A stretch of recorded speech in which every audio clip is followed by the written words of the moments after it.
Bismillahirrahmanirrahim. Assalamualaikum warahmatullahi wabarakatuh. Waalaikumsalam warahmatullahi wabarakatuh.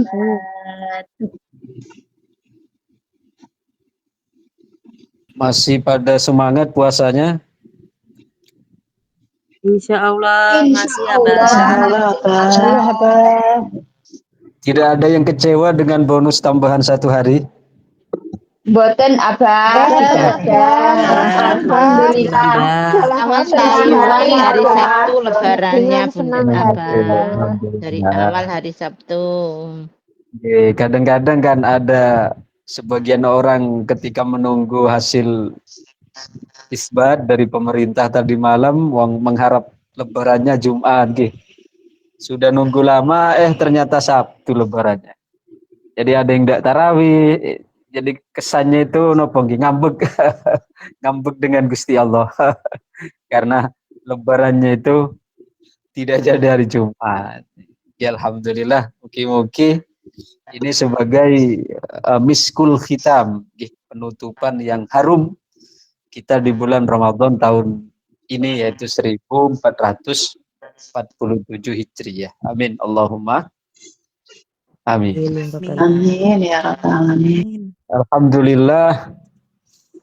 Assalatu wassalamul atammanil akmalanil adwamanil mutalazimani ala sayyidina Muhammad al-fatihi lima uhlika wal khatimi lima sabaqana siril haqqi bil haqqi wal hadi ila siratillahil mustaqim wa ala alihi wa ashabihi haqqa qadrihi wa miqdarihil azim.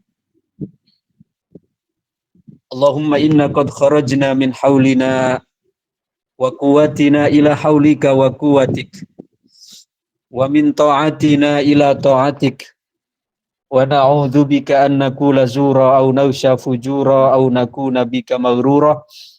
Subhanaka la ilma lana illa ma 'allamtana innaka antal alimul hakim. Subhanaka la fahma lana illa ma fahamtana innaka antal jawadul karim. Rabbana ftah bainana wa baina qaumina bil haqqi wa anta khairul fatihin, amma ba'du. Yang saya hormati segenap jajaran pengasuh, penasehat, pendiri, pembimbing, dan jajaran pengurus Majelis Ta'lim Iwamid on Air, wabil khusus dari kelompok Mawarwangi sebagai tuan rumah dan panitia di acara Risalah Senja pada pamungkas Ramadan, Jumat 30 Ramadan 1447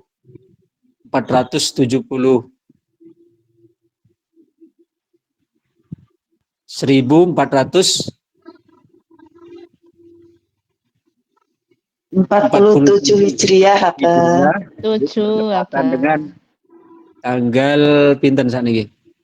20 Maret 30 Ramadan 2026.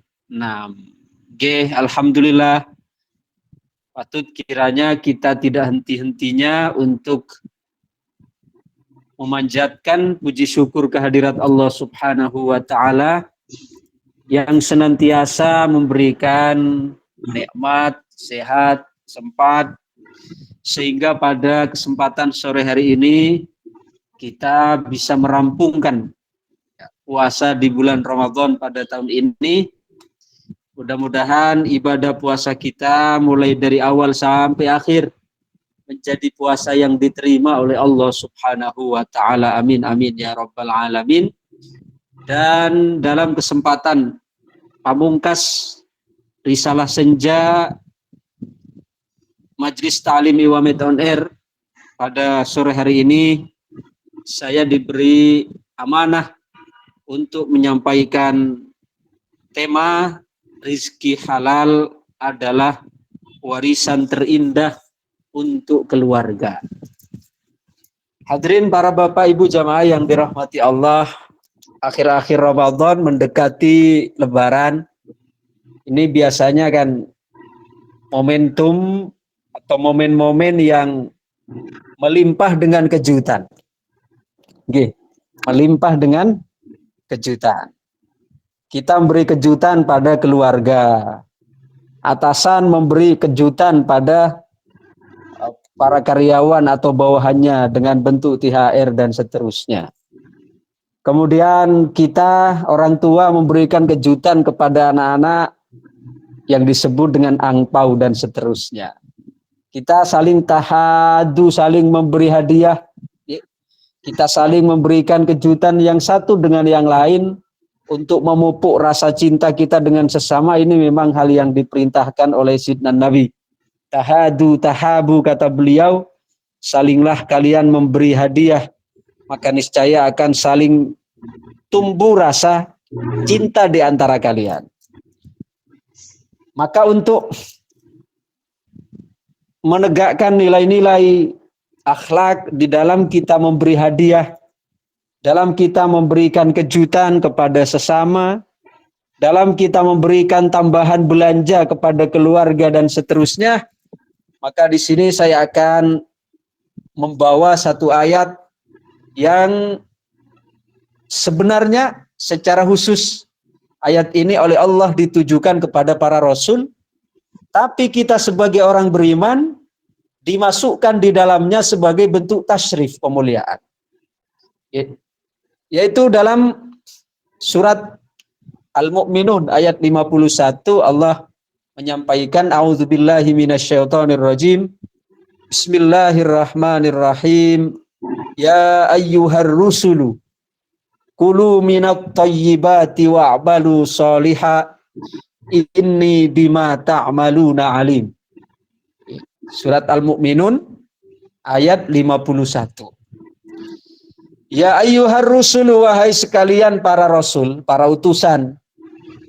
Kulu minat thayyibati, makanlah dari hal-hal yang baik, hal-hal yang halal. Wa'malu sholihan, dan beramallah dengan amal solih. Inni bima ta'maluna alim, sesungguhnya aku terhadap apa yang kalian kerjakan, Allah maha mengetahui. Para bapak ibu jamaah yang dirahmati Allah, kalau kita perhatikan dalam ayat ini, yang diseru secara khusus oleh Allah Subhanahu wa ta'ala adalah para rasul. Tapi sebenarnya yang dimaksud, yang lebih intens, yang diseru oleh ayat ini, bukan hanya para rasul, tapi bahkan seruan lebih umum kepada kita sebagai orang yang beriman. Sebagai orang-orang yang mengikuti Nabi. Sebagai para pengikut Rasul. Maka masuk dalam khitab ini. Karena tidak mungkin seorang Rasul itu tidak makan yang halal. Gitu. Tidak mungkin seorang Rasul tidak beramal solih. Nah, maka ayat ini tersisa berarti khitabnya di samping kepada para Rasul, tapi lebih umum kepada kita sebagai pengikut para rasul. Ya ayyuhar rusulu kulu minat thayyibat. Wahai para nabi, wahai para utusan, ya, makanlah dari hal-hal yang thayyib, dari hal-hal yang baik, dari hal-hal yang halal. Wa'malu sholiha, ya, dan beramallah dengan amalan yang soleh. Ini adalah perintah Allah Subhanahu wa ta'ala kepada para rasulnya. Di samping bertujuan untuk mengedukasi, memberi pelajaran, memberi peringatan kepada kita para pengikut Nabi, para pengikut Rasul. Untuk apa? Untuk memakan rizki yang halal. Makan di sini bukan hanya berbentuk makanan loh, tapi berbentuk semua yang kita konsumsi.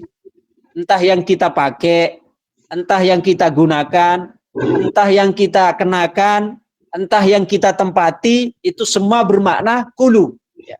Jadi kulu tidak hanya bermakna makan secara sempit, tapi maknanya gunakan. Ya. Artinya untuk kita konsumsi, untuk kita manfaatkan, itu makna umum dari kata kulu. Jadi bukan hanya Kalau kita maknai makanlah, maka hanya terbatas pada makanan berarti. Hanya terbatas pada jajan, gitu. Tapi tuntutan untuk kita menggunakan barang yang halal itu tidak hanya terbatas pada makanan, tapi juga mencakup pakaian, mencakup kendaraan, mencakup fasilitas, mencakup apapun ya yang kita gunakan itu harus dari barang yang halal. Kemudian selanjutnya wa'malu sholihah, dan beramal solihlah. Di sini Allah Subhanahu wa taala menyandingkan amal soleh dengan kulu minat thayyibat. Bahkan perintah untuk amal soleh itu setelah makan menggunakan barang yang halal. Kenapa?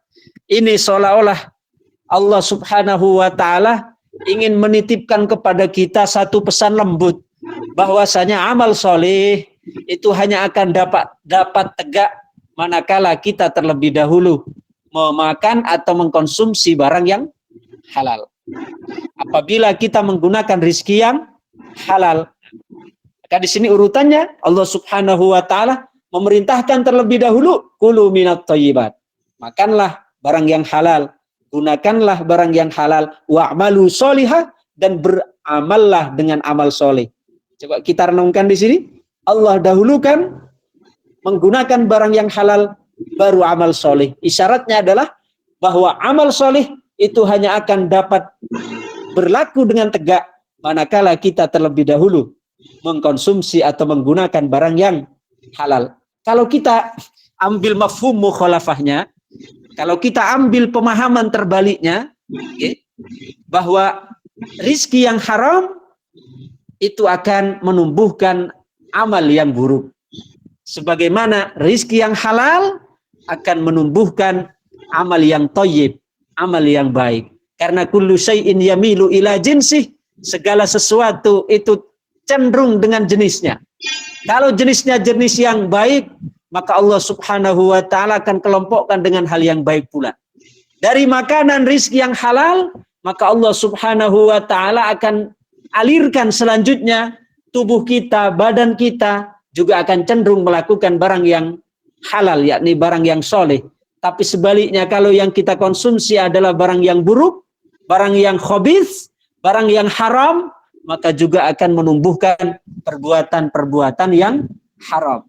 Idza akala halalan fa'amila sholihan, wa idza akala haraman fa'amilah mungkaron. Barang siapa yang mengkonsumsi menggunakan barang yang halal, maka selanjutnya dia akan melakukan perbuatan yang baik. Tapi barang siapa yang mengkonsumsi menggunakan barang yang haram, maka selanjutnya akan menumbuhkan amal yang buruk. Ini adalah sudah menjadi hukum kausalitas, menjadi hukum sebab akibat.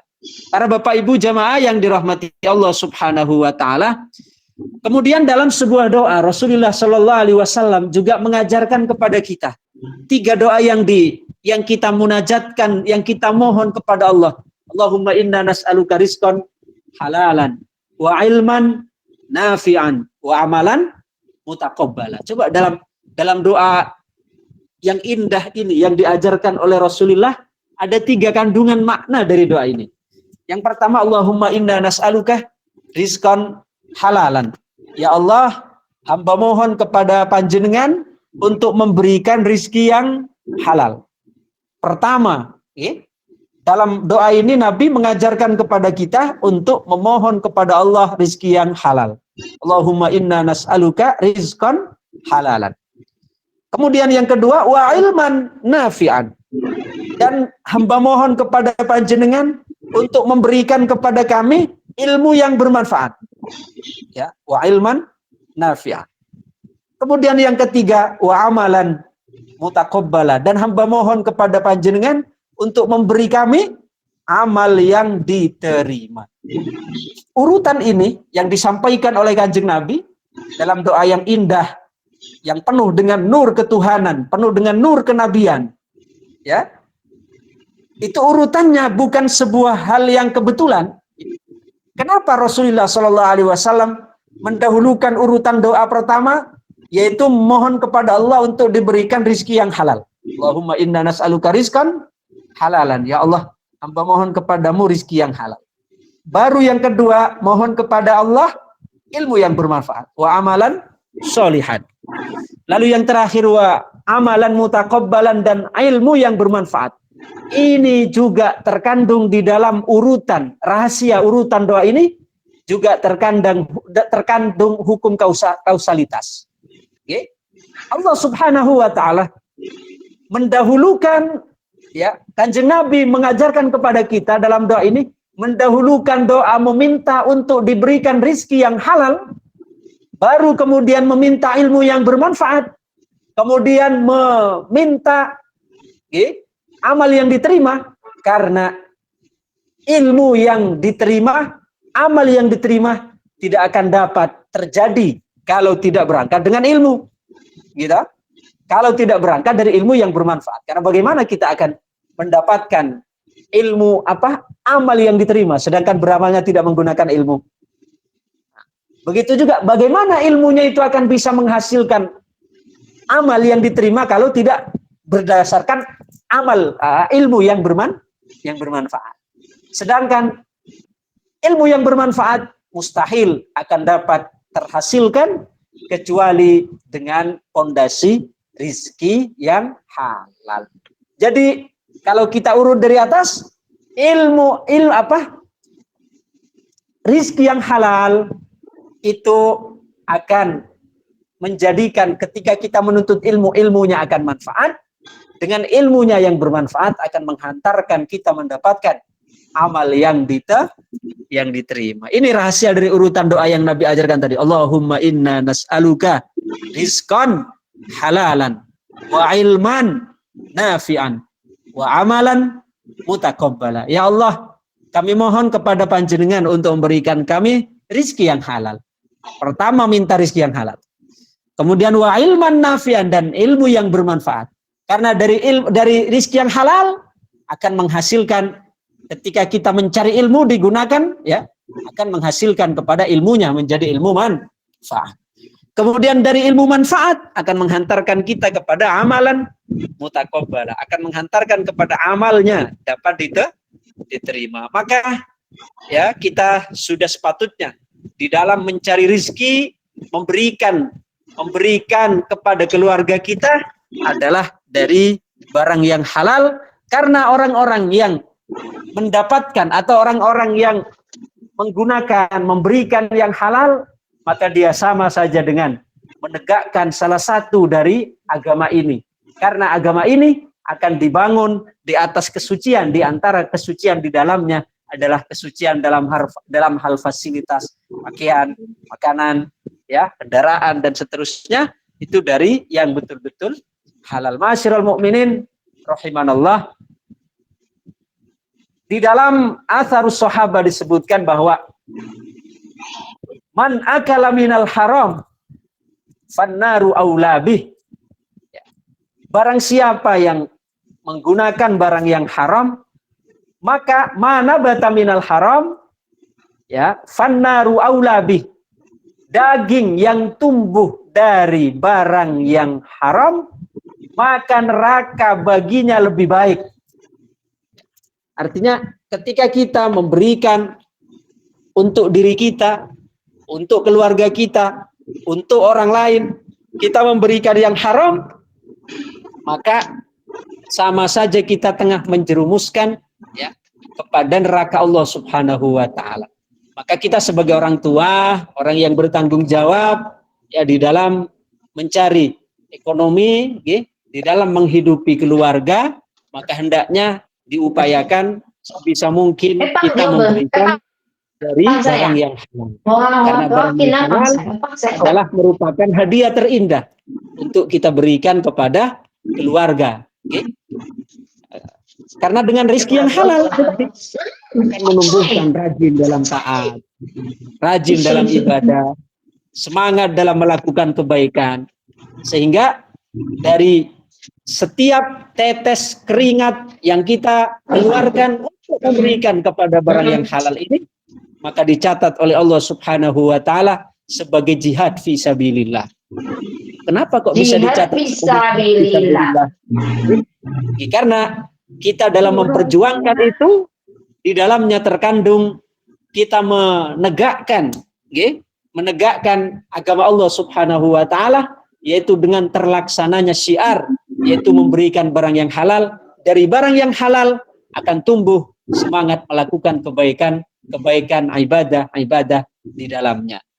Oleh karena itu, kita sebagai orang tua, sebagai masyarakat pada umumnya, ketika memberikan nafkah, memberikan hadiah, memberikan hibah dan seterusnya, maka hendaknya kita pilihkan yang betul-betul suci, yang betul-betul halal. Supaya apa? Supaya kita mendapatkan saham kebaikan dalam apa yang kita berikan itu. Apalagi yang kita berikan adalah merupakan komponen utama yang menunjang kehidupan ini. Maka salah satu yang paling utama untuk kita berikan apa? Ya apa yang paling dibutuhkan. Itu rahasianya. Kenapa kadang-kadang? Kenapa kadang-kadang kita memberi hutangan kepada orang yang butuh itu lebih utama dibandingkan kita sedekah? Coba. Bahkan kita memberi hutangan kepada orang yang butuh lebih utama dibandingkan kita mengeluarkan sedekah. Kenapa itu? Karena ketika orang butuh dalam arti yang sebenarnya loh, butuh untuk keperluan dasar, bukan untuk gaya-gaya. Karena ketika kita memberi pinjaman kepada orang yang betul-betul butuh, itu peruntukannya jelas. Demikian juga, kita membayar hutang itu lebih utama dibandingkan kita sedekah. Jadi kalau misalnya ada pilihan mana lebih utama antara bayar hutang dengan sedekah, lebih utama bayar hutang. Kenapa? Karena bayar hutang itu wajib, mengeluarkan sedekah itu sunnah. Maka hendaknya mendahulukan yang wajib dibandingkan yang sunnah. Jadi kadang-kadang kita terlena ini, kita lebih gemar sedekah dibandingkan bayar hutang. Padahal bayar hutang itu wajib, sedekah itu sunnah. Kadang ketika kita sedekah, ada tendensi di situ supaya nampak sebagai orang yang dermawan dan seterusnya. Sedangkan kita mengabaikan hutang karena dalam hutang terasa seperti ada tekanan loh. Padahal lebih utama kita mendahulukan hutang-hutang dibandingkan kita sedekah. Sama itu tadi. Ya, kita memberi sedekah kepada orang yang sangat butuh atau memberi pinjaman lah kalau kita memang tidak mau atau kita belum memiliki hati yang tatak atau belum memiliki hati yang kuat untuk memberikan secara cuma-cuma, maka kita lebih utama untuk memberi pinjaman kepada orang yang butuh dibandingkan kita sedekah biasa. Artinya ketika kita memberikan pinjaman kepada orang yang butuh, itu adalah peruntukannya secara langsung untuk kebutuhan dasar dia. Maka orang-orang yang memberi hutang, orang-orang yang memberi hutang kepada orang-orang yang membutuhkan, maka selama yang bersangkutan belum bayar, selama itu pula dia mendapatkan ganjaran sedekah setiap hari, di mana orang mukmin yang belum bayar itu, orang yang menghutang itu belum mampu untuk bayar. Coba ini keutamaan. Kenapa demikian? Karena ketika kita memberi hutangan kepada orang yang membutuhkan itu, di situ kita telah menyelamatkan seseorang atau bahkan keluarga dari hal-hal yang haram, dari mencuri, dari melakukan riba, dari melakukan hal-hal yang dilarang oleh Allah Subhanahu wa taala. Maka disitulah kita mendapatkan secara tidak langsung pahala dari sedekah di sisi Allah Subhanahu wa taala. Para Bapak Ibu jamaah yang dirahmati Allah Subhanahu wa taala. Oleh karena itu, rizki yang halal itu menjadi pilar utama dalam kita dapat melakukan amal soleh. Rizki yang halal bisa menjadi pilar utama kita mendapatkan ilmu yang bermanfaat. Sehingga dalam ayat yang saya baca tadi, di awal itu, bahwa perintah untuk mengonsumsi atau memakan barang yang halal itu oleh Allah Subhanahu wa taala pertama ditujukan kepada para rasul. Padahal para rasul itu mestilah orang yang sangat konsekuen, yang sangat menjaga terhadap barang yang halal. Tapi lebih dari itu ditujukan kepada kita para pengikutnya, yaitu para umat yang mengikuti para rasul. Kemudian selanjutnya wa'malu sholiha. Setelah perintah untuk makan dari barang yang halal, lalu diperintahkan untuk lakukan amal soleh. Ini menunjukkan bahwasanya amal soleh itu hanya akan dapat terbentuk jika berlandaskan, berpondasi dari barang yang halal. Coba kita perhatikan ketika Nabi salah satunya menceritakan tentang syarat doa itu istijabah, ya, doa itu mustajabah. Di antaranya adalah apa? Di antaranya adalah syarat doa yang istijabah, apa yang digunakan, apa yang dimakan itu adalah dari barang yang halal. Gitu. Atib tu mataka tustajab da'watuka. Ya, atib tu mataka. Perbaikilah makananmu. Artinya perbaikilah apa yang kamu makan. Perbaikilah apa yang kamu gunakan. Tustajab da'watuka, maka niscaya akan diijabah, akan diterima doa-doamu. Bahkan dalam hadis yang lain Kanjeng Nabi menyampaikan rasa heran beliau. Ya. Ada orang yang dia mengatakan ya Rob, ya Rob, ya Rob sebagai simbol bahwa dia dalam berdoa tidak kenal lelah. Tapi kata Nabi, wa mat'amuhu minal haram, tapi yang dimakan dari yang haram. Wa malbasuhu minal haram, yang digunakan, yang dikenakan, yang dipakai bajunya, ya, sandangannya itu juga dari yang haram. Maka Nabi menyampaikan fa'anna tustajaba da'watuh. Maka dari mana doanya itu bisa dikabulkan? Ya, sedangkan yang dimakan, yang dikonsumsi, yang dipakai itu dari barang yang haram. Karena memakan atau menggunakan barang yang halal itu merupakan fondasi utama untuk dapat mengangkat doa kita, untuk dapat doa-doa kita diijabah oleh Allah, untuk dapat doa kita tembus kepada Allah. Syaratnya juga harus apa yang kita pakai, apa yang kita gunakan, apa yang kita bawa harus betul-betul berangkat dari barang yang halal. Ya. Bahkan saya teringat, ya, guru saya pernah menyampaikan, dan ini disebutkan juga di kitab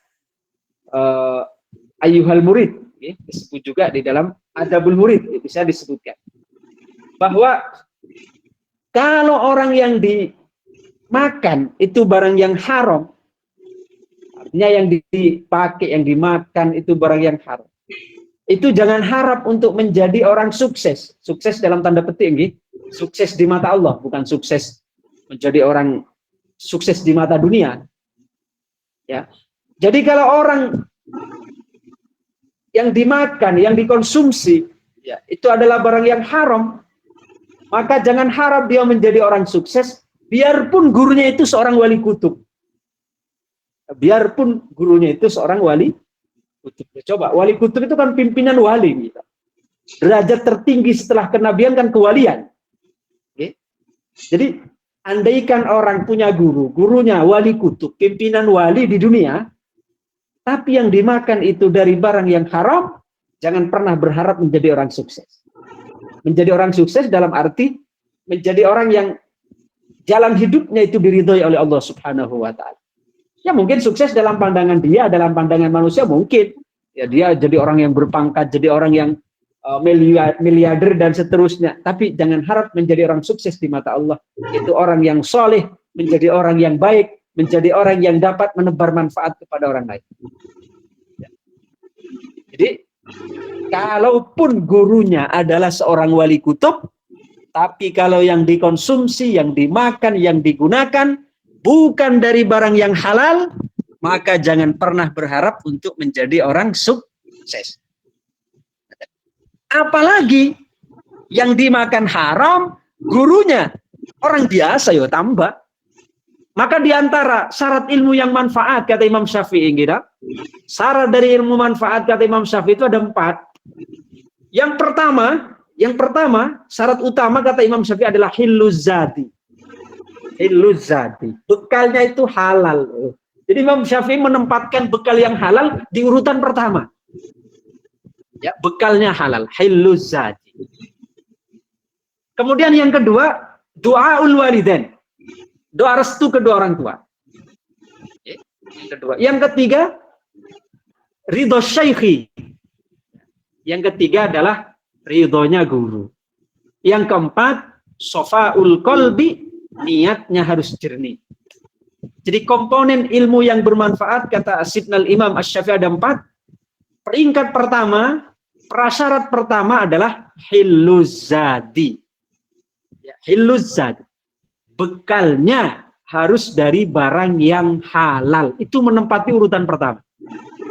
Ya, menempati urutan pertama. Bekalnya yang untuk beli baju, untuk beli seragam, untuk beli kitab, untuk beli untuk bayar SPP, untuk beli sandal, untuk beli alat tulis, untuk beli alat-alat mandi, untuk perlengkapan diri, semuanya ya, itu hendaknya berangkat dari barang yang halal. Jadi komponen pertama ilmu itu manfaat adalah hiluzadi, sangunya, bekalnya harus dari barang yang halal. Maka kalau kita punya anak ada di pondok misalnya, gitu, kenapa? Padahal kita sudah sering doakan, tapi kenapa dia kok masih saja membangkang, masih saja membantah? Ya. Coba, padahal gurunya kita sudah kenal betul, gurunya orang baik-baik. Kita sudah tidak henti-henti mendoakan. Lingkungannya sudah lingkungan yang bagus, tapi kenapa kok masih ada saja hal yang error? Coba kita evaluasi. Barangkali apa yang kita berikan adalah bukan dari barang yang halal. Karena itu akan sangat berpengaruh kepada kepribadian, kepada perwatakan, kepada tingkah laku, kepada kemalasan, ya, ketika yang dimasukkan, yang digunakan, yang dijadikan fasilitas itu berasal dari bukan barang yang halal. Maka dari itu pertama Imam Syafi'i menempatkan, ya, syarat dari ilmu manfaat adalah hiluzat. Baru menyusul yang kedua, doaul walidin, doa restu kedua orang tua. Oke. Kemudian yang ketiga, ridho syaikhi, ridhonya guru. Dan yang terakhir yang keempat adalah sofaul kolbi, niatnya, ya, sofaul kolbi, hatinya harus jernih, niatnya harus betul-betul karena Allah Subhanahu wa Ta'ala. Ini 4 komponen ilmu yang bermanfaat. Lagi-lagi berangkat dari apa? Dari rizki yang halal, berangkat dari nafkah yang halal yang diberikan oleh orang tua, ya, yang diberikan oleh kita kepada anak-anak kita. Maka hendaknya kita berupaya, ya, untuk memberikan sebisa mungkin apa yang kita berikan kepada keluarga, apa yang kita berikan kepada anak-anak kita dari hal-hal yang halal sebagai hadiah terindah yang kita berikan.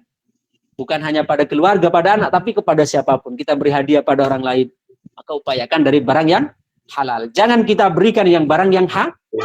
Misalnya dari hasil beli nomor. Jangan kira dengan hasil beli nomor itu lalu kita sedekahkan ke masjid misalnya. Kemudian dengan disedekahkan ke masjid dapat menyucikan. Enggak. Ya. Sering ini saya mendapat pertanyaan dari orang-orang di Malaysia, ya, para TKI di Indonesia. Ustadz, apa hukumnya saya ini beli nomor, beli togel, tapi uangnya tidak saya makan sendiri, tapi saya sumbahkan, saya wakafkan ke masjid, saya berikan ke pondok. Ya.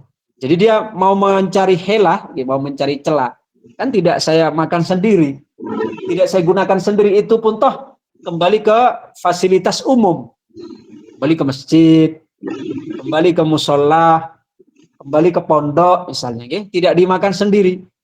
Tetap walaupun hasilnya itu tidak kita makan, tidak kita nikmati sendiri, tapi barang yang haram yang kemudian kita infakkan itu sama sekali tidak akan mendapatkan, tidak akan menyucikan, tidak akan menjadikan sesuatu yang haram berbalik menjadi halal. Perumpamaannya seperti, ya, kalau kita mendapatkan barang haram, lalu kita niat untuk disedekahkan, niat untuk diwakafkan, niat untuk diinfakkan, itu perumpamaannya seperti orang membangun, ya, seperti orang menyuci baju putih tapi menggunakan air kencing. Ya. Jadi dia mengira akan tambah suci, enggak, malah justru akan tambah pesing, ya, akan tambah mengotori, akan tambah menajisi. Seperti itu perumpamaan barang yang haram yang kemudian kita niatkan untuk diberikan kepada lembaga pendidikan, kepada rumah-rumah ibadah, kepada tempat-tempat umum, ya, itu tidak sama sekali tidak menggeser sesuatu yang haram kemudian menjadi halal buatan. Bahkan kalaupun kita ada barang temuan sekalipun, saya di awal-awal Ramadan kemarin ada salah satu jamaah dari Gresik itu ya nelpon ke saya.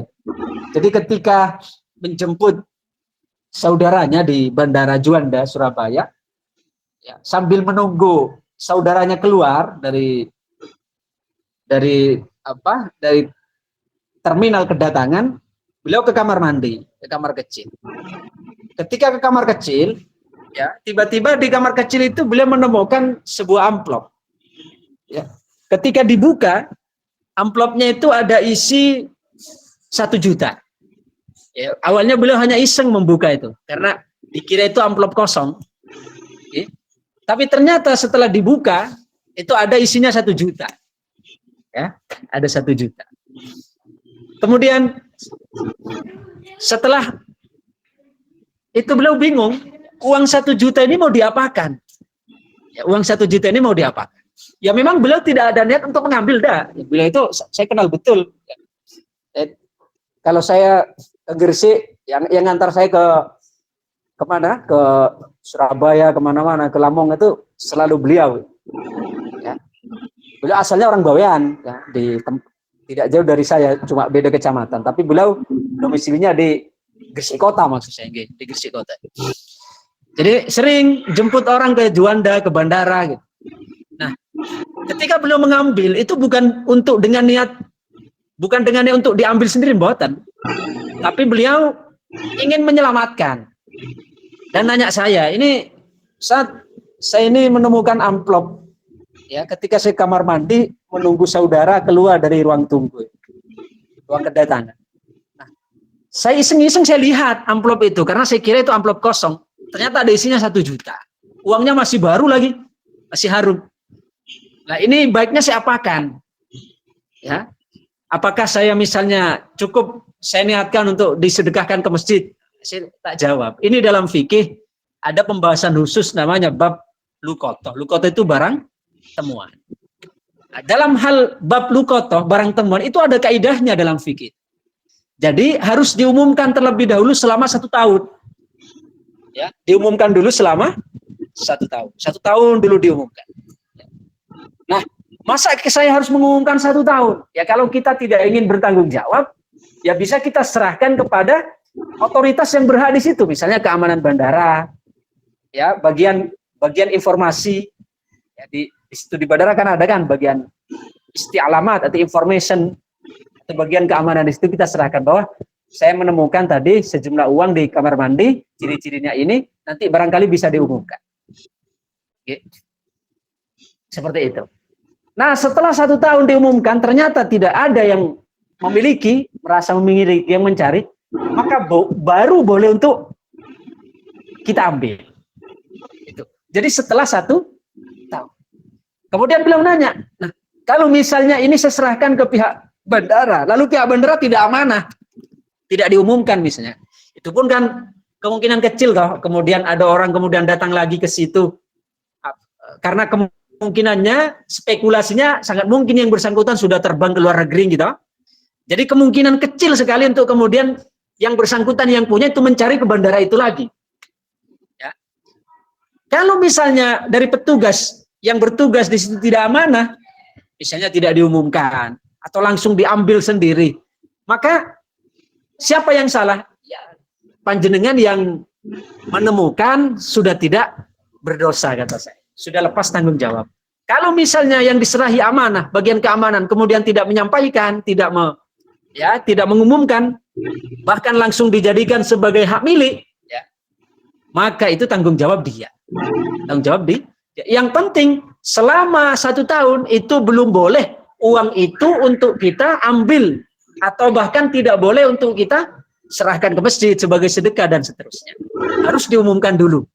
Ya, harus diumumkan dulu. Nah, umpama panjenengan, kata saya, panjenengan yang mengumumkan, ya, misalnya melalui platform media sosial, ya, di status WA, di Instagram dan seterusnya untuk menyebarkan itu. Ya di samping kita berhubungan dengan pihak bandara, kemudian setelah 1 tahun tidak ada yang mencari, nah, baru misalnya panjenengan ingin diserahkan ke masjid dan seterusnya baru boleh. Gitu. Sampai seperti itu di dalam fikih diatur sedemikian rupa, saking hati-hatinya jangan sampai kita tercampur dengan barang yang masih belum jelas itu milik siapa, itu karena masih menyangkut dengan hak milik orang lain. Demikian kajian kita pada Risalah Senja hari ini sebagai ikhtitam, ya, sebagai penutup pamungkas Risalah Senja bulan Ramadan. Mudah-mudahan amal-amal kita, ibadah kita diterima oleh Allah Subhanahu wa taala. Amin amin ya rabbal alamin. Al-Fatihah. A'udzubillahi minasyaitonir rajim. Bismillahirrahmanirrahim. Alhamdulillahirabbil alamin arrahmanir rahim maliki yaumiddin iyyaka na'budu wa iyyaka nasta'in. Ihdinas siratal mustaqim siratal ladzina an'amta 'alaihim ghairil maghdubi 'alaihim waladdallin. Amin. Allahumma shalli wa sallim wa barik ala sayyidina Muhammad wa ala alihi wa sahbihi wa barik wa sallim ajma'in. Alhamdulillahirabbil alamin hamdan yuwafi ni'amahu wa yukafi mazidah ya rabbana lakal hamdu kama yanbaghi li jalali wajhika wa 'azimi sultanik. Allahumma lakal hamdu kama ta'alu sallallahu Muhammad wa alihi kama ta'alu wa filana muslimin kama ta'alu innaka at-taqwa lima fi rabbana atina fid dunya hasanah fil akhirati hasanah wa qina adzabannar. Sallallahu ala sayyidina Muhammadin wa ala alihi wa sahbihi wa baraka wa salam subhana rabbika rabbil izzati amma yasifun wa salamun alal mursalin walhamdulillahi rabbil alamin. Al-Fatihah. A'udzubillahi minasyaitonir rajim. Bismillahirrahmanirrahim. Alhamdulillahirabbil alamin arrahmanir rahim maliki yaumiddin. Iyyaka na'budu wa iyyaka nasta'in. Ihdinas siratal mustaqim siratal ladzina an'amta 'alaihim ghairil maghdubi 'alaihim waladdallin. Rabbi fili wa liwalidayya wa lil mu'minina amin ya rabbal alamin. Demikian, selanjutnya saya kembalikan kepada Ibu moderator untuk memandu acara, barangkali masih ada yang perlu ditanyakan. Sekian sementara dari saya. Assalamualaikum warahmatullahi wabarakatuh. Waalaikumsalam warahmatullahi wabarakatuh. Masya Allah, pembahasan yang sangat menarik sekali nggak Ustadz? Jadi ternyata poin penting rezeki halal adalah investasi terbaik untuk kita semua. Ya, jamaah rahimakumullah, cara selanjutnya adalah tanya jawab. Masih ada waktu 20 menit. Namun saya silakan kepada Ibu Iis Soleha untuk memandu acara sesi tanya jawab ini. Silakan. Assalamualaikum warahmatullahi wabarakatuh. Risalah Senja.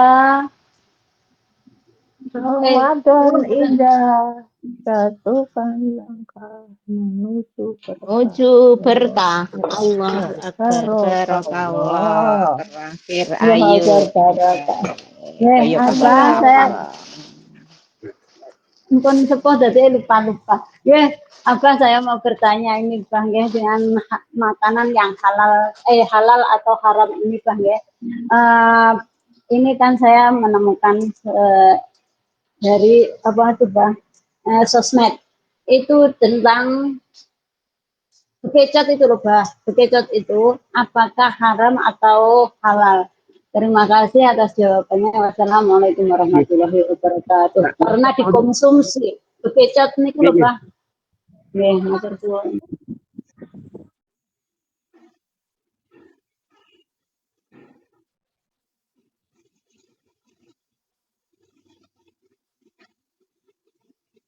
Monggo apa mawar mboten Risalah Senja.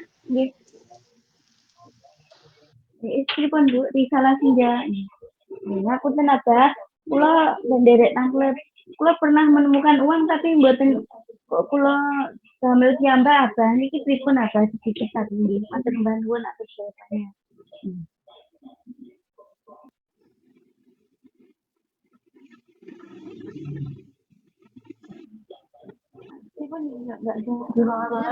Moderatornya mawar nih,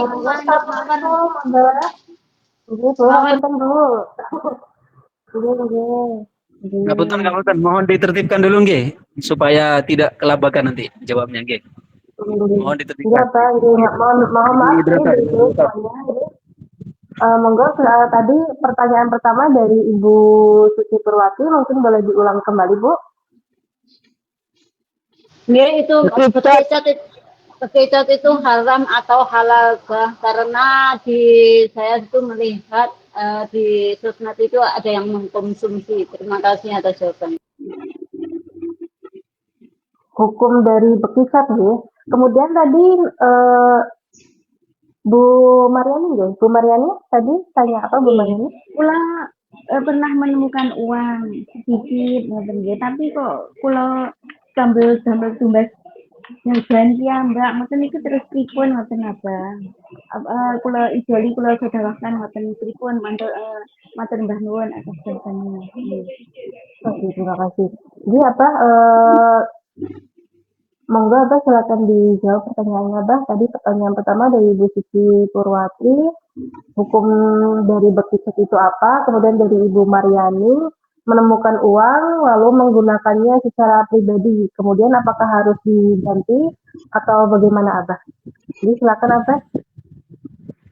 Oke, terima kasih. Oke. Untuk yang pertama, ini memang menjadi fenomena di masyarakat, yaitu pada umumnya bekicot ini dijual ya dalam bentuk sate, akan dikenal dengan sate bekicot, gitu. Sehingga di tengah fenomena yang demikian marak di masyarakat, perlu kiranya kita mengetahui status hukum terhadap mengkonsumsi bekicot. Adakah mengkonsumsi bekicot itu halal atau haram? Sebelum saya menjawab, ya, bekicot itu dalam istilah Arab itu dikenal dengan nama halzun. Ya, dikenal dengan nama halzun. Nah, dan hewan ini oleh para ulama dikategorikan sebagai hewan yang mustakhbath. Hewan mustakhbath ini hewan yang menjijikkan.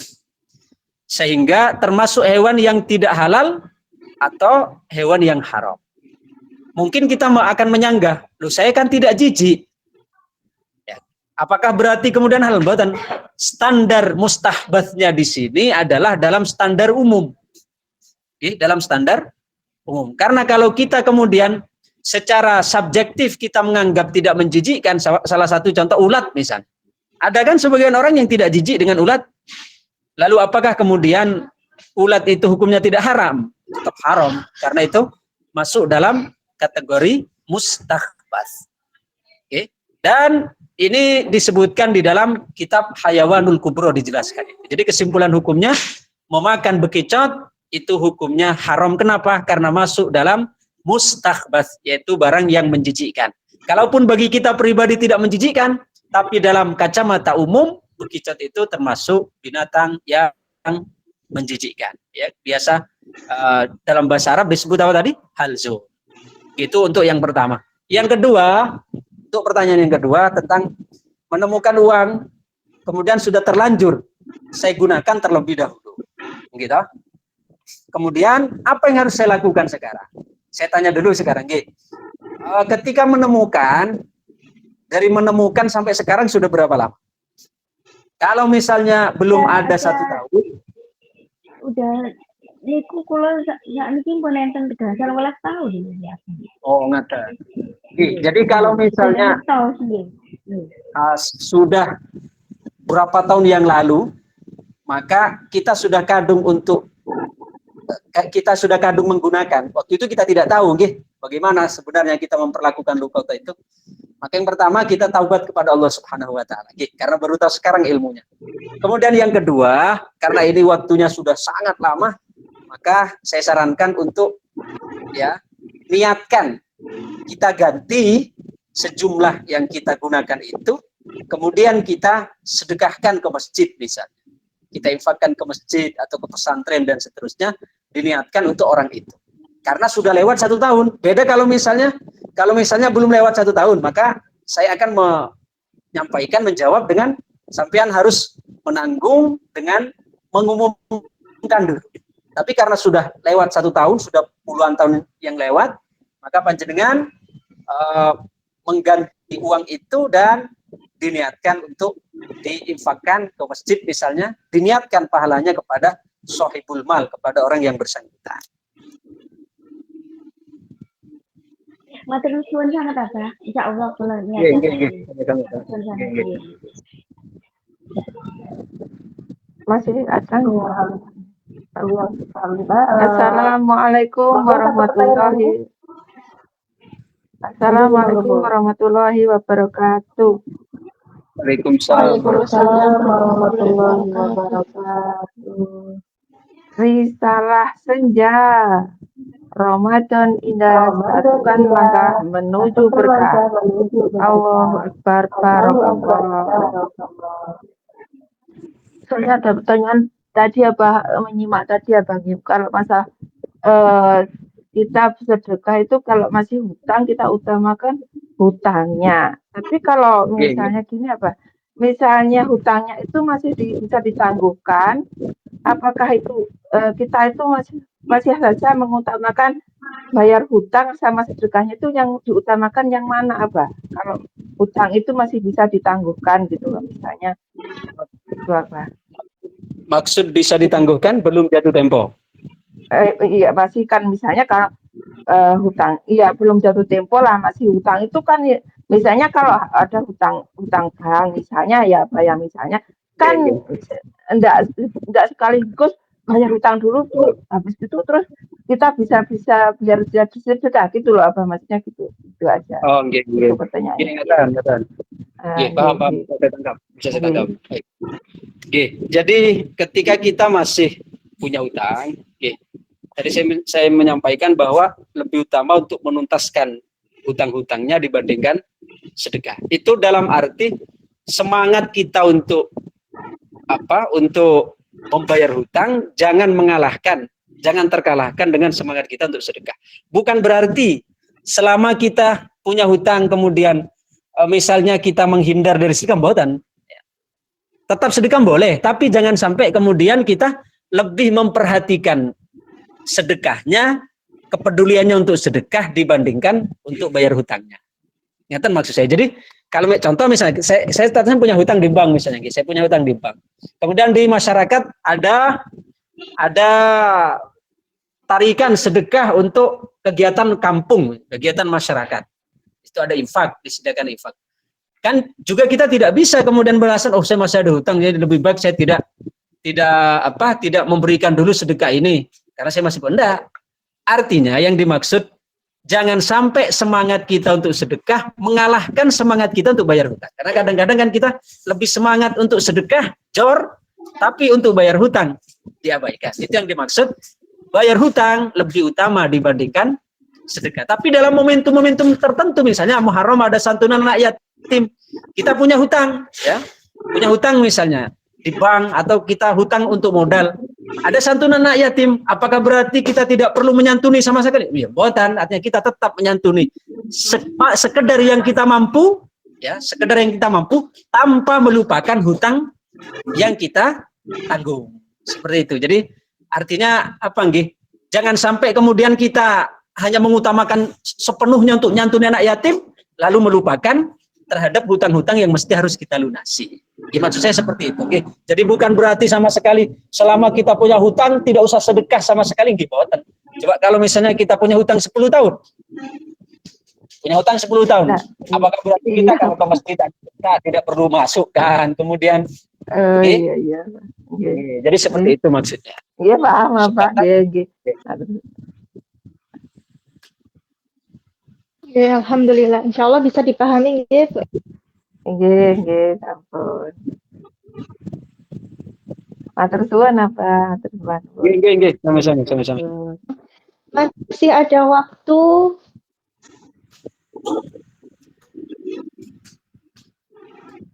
Assalamualaikum warahmatullahi wabarakatuh. Waalaikumsalam warahmatullahi wabarakatuh. Senja. Ramadan indah, satukan langkah menuju berkah. Perkenalkan, nama saya Siti Fatonah, berasal dari Lampung, posisi di domisili di Taiwan. mau bertanya nggak, Abah? Mohon solusi. Monggo. Ini kan saya mengutangkan orang itu kan bukan 1, 2, 3 orang ya, Abah, banyak. Dan waktu itu niatnya pun nolong. Nah, perjanjiannya hanya mengembalikannya itu dengan perjanjian maju mundurnya, maksudnya maju mundur andai kata udah punya uang kayak gitu, Abah, mengembalikan uang itu harus ada konfirmasi kayak gitu kan, Abah, perjanjiannya hanya seperti itu. Terus ini sudah mundur jatuh tempo sampai 1, 2 kali sudah diingatkan. Nah, jatuh ketiga kalinya sudah diingatkan. Nah, keempat kalinya berhubung dia ada suami di Taiwan juga, saya minta hak saya dengan suaminya. Terus dan akhirnya mereka suami istri itu bertengkar, Abah. Nah, sekarang yang menjadi permasalahannya adalah saya dituduh menghancurkan rumah tangga mereka, Abah, dengan menagih hutang itu tadi. Dan sedangkan uang yang sebagian itu belum diambil. Itu apa yang saya harus lakukan, Abah, untuk meminta hak saya? Mantur Hutangnya dengan jika kurang berkenan istrinya di Indonesia, ngeten nggih? Hutangnya dengan istrinya yang di Indonesia. dalam di Taiwan juga, istrinya juga di Taiwan. Sama-sama di Taiwan, sama-sama di Taiwan. Terus Karena waktu itu mbaknya itu terlilit hutang karena berhubungan dengan bank, Abah. Kalau enggak dibayar, otomatis dia masuk penjara atau di ranah hukum kayak gitu. Nah, sebagai teman, otomatis saya membantu, tapi kebaikan itu malah saya yang dijebak kayak gitu. Saya dituduh merusak rumah tangga mereka dan menyebarkan nama baik kayak gitu. Sehingga dia bersumpah tidak mau membayar kekurangan itu seperti itu. Terus apa yang harus saya lakukan? Oke, memang masalah hutang ini sensitif nih. Masalah hutang itu sensitif. Jadi masing-masing dari pihak penghutang dengan yang memberi hutang itu harus ada pemahaman yang sesuai. Dalam arti kalau keterangan itu kita mencernanya salah dalam menerima, maka nanti akan terjadi ketimpangan. Dalam arti, contoh begini. Dalam contoh yang saya berikan tadi, bahwa orang yang memberi hutang pada orang yang membutuhkan, maka setiap hari orang yang memberi hutang itu dia akan mendapatkan ganjaran sedekah, ya kan? Jadi sedekahnya itu tanpa dia bersedekah, tapi dengan memberi hutang kepada orang yang membutuhkan, dia secara otomatis mendapatkan ganjaran sedekah. Ini sebagai motivasi untuk kita orang yang menghutangi, gitu. Jadi porsinya keterangan ini untuk orang yang menghutangi. Tapi ini tidak untuk dipegang oleh kita jika statusnya sebagai orang yang berhutang. Nanti akan timpang. Contohnya begini, kalau saya sebagai orang yang berhutang, megangnya sama hadis ini, wah, kan katanya keterangan tadi orang yang memberikan hutang, dia setiap harinya diberi pahala sedekah setiap hari, gitu, tanpa dia sadari. Maka tidak apa-apa dong saya tidak bayar. Berarti teman saya itu nanti seumur hidup kan juga akan mendapatkan pahala sedekah selamanya. Itu namanya kita salah dalam menerima. Jadi keterangan tadi bahwa orang yang memberi hutang setiap hari sebelum yang bersangkutan membayar itu berlaku untuk orang yang memberi hutang sebagai bentuk istiqnas. Apa istiqnas itu? Bentuk cara Nabi untuk memberikan ketenangan, memberikan dukungan moral. Seperti itu. Tapi jangan digunakan kepada orang yang berhutang. Itu timpang. Sama juga sebaliknya. Kalau untuk orang yang berhutang, megangnya jangan hadis tadi, tapi ada hadis Nabi yang lain gitu. Ini keseimbangan dalam beragama. Apa hadis Nabi tentang orang yang berhutang? Hadisnya adalah kata Nabi, barang siapa yang berhutang dan dia niat untuk membayar, maka Allah Subhanahu wa ta'ala akan membantu untuk membayarnya. Jadi ada orang yang berhutang, dia ada tekad untuk membayar, maka Allah akan mempercepat pembayarannya itu. Akan dimampukan oleh Allah karena dia ada niat untuk berhutang. Tapi sebaliknya, Kalau dia misalnya niat berhutang, tapi dia niat untuk tidak bayar, maka oleh Allah Subhanahu wa Ta'ala juga akan dipersulit, bahkan tidak akan diberi kemampuan untuk membayarnya. Nah, jadi ini hendaknya jadi pegangan untuk yang berhutang. Jadi jangan salah pegang dalil, jangan salah pegang dalil. Atau hadis yang lain tentang orang yang berhutang, ya. Jangan pakai yang hadis yang pertama tadi yang saya sampaikan, barang siapa memberi hutangan, maka dia sebelum dia orang yang berhutang membayar, maka dia akan setiap hari akan diberikan pahala sedekah. Ya, jangan itu yang dipakai untuk orang yang berhutang. Ada hadis Nabi lagi. Ada salah seorang wafat ya di zaman Kanjeng Nabi. Nabi diberitahu oleh sahabat untuk hadir mensolati jenazah ini. Kemudian Nabi nanya kepada orang tersebut. Kata Nabi kepada ahli warisnya, pada keluarganya, adakah mayit ini dia masih memiliki hutang? Maka Nabi Shallallahu Alaihi Wasallam mendapatkan jawaban dari keluarganya, ya Rasulullah, dia masih memiliki hutang. Maka beliau mundur, enggan untuk mensolati sampai hutang-hutangnya dilunasi. Nah, artinya Kanjeng Nabi pun beliau enggan di situ untuk mensolati ketika dia si mayit masih memiliki hutang. Atau hadis yang lain. Kata Nabi, orang yang sudah langsung masuk surga, gitu, adalah orang yang mati syahid. Orang mati syahid itu sudah tidak butuh hisab, tidak butuh ya banyak drama dalam menjalani hisab. Kecuali dia masih akan menjalani satu proses, biarpun sudah mati syahid, tapi dia matinya masih bawa hutang. Jadi dia masih akan dicegat oleh hutangnya. Nah, jadi hendaknya untuk orang-orang yang berhutang, pegangannya hadis ini. Gitu. Pegangannya hadis ini, jangan hadis yang pertama. Tapi untuk kita yang menghutangi sebagai bentuk penghibur diri, bentuk kita untuk dapat punya harapan, untuk tidak kehilangan harapan, untuk tetap kita bisa menaruh hati yang tegar, maka bersikapnya adalah dengan hadis yang pertama tadi. Saya kira cukup ya. Nggih, apa sangat cukup, alhamdulillah. Insyaallah sudah dipahami nggih Bu. Tadi baiklah, karena waktu sudah menunjukkan pukul 18.05, mari kita tutup dengan doa kafaratul majelis bersama-sama, karena tadi juga sudah dipimpin doa sama Abah. Monggo Ibu. A'udzubillahi minasyaitonirrajim. Bismillahirrahmanirrahim. Allahumma shalli ala sayyidina Muhammad wa ala ali sayyidina Muhammad. Subhanakallahumma wa bihamdika asyhadu an la ilaha illa anta astaghfiruka wa atubu ilaik. La haula wa la quwwata illa billahil aliyil azim. Rabbana atina fid dunya hasanah wa fil akhirati hasanah wa qina adzabannar. Rabbi fil wa walidayya warhamhuma kama rabbayani shaghira. Amin ya rabbal alamin. Monggo jamaah kita bersama-sama mengantarkan Ustaz untuk melanjutkan aktivitasnya. Akhiran, assalamualaikum warahmatullahi wabarakatuh. Waalaikumsalam warahmatullahi wabarakatuh. Alhamdulillah, matur suwun apa barakallah. Assalamualaikum.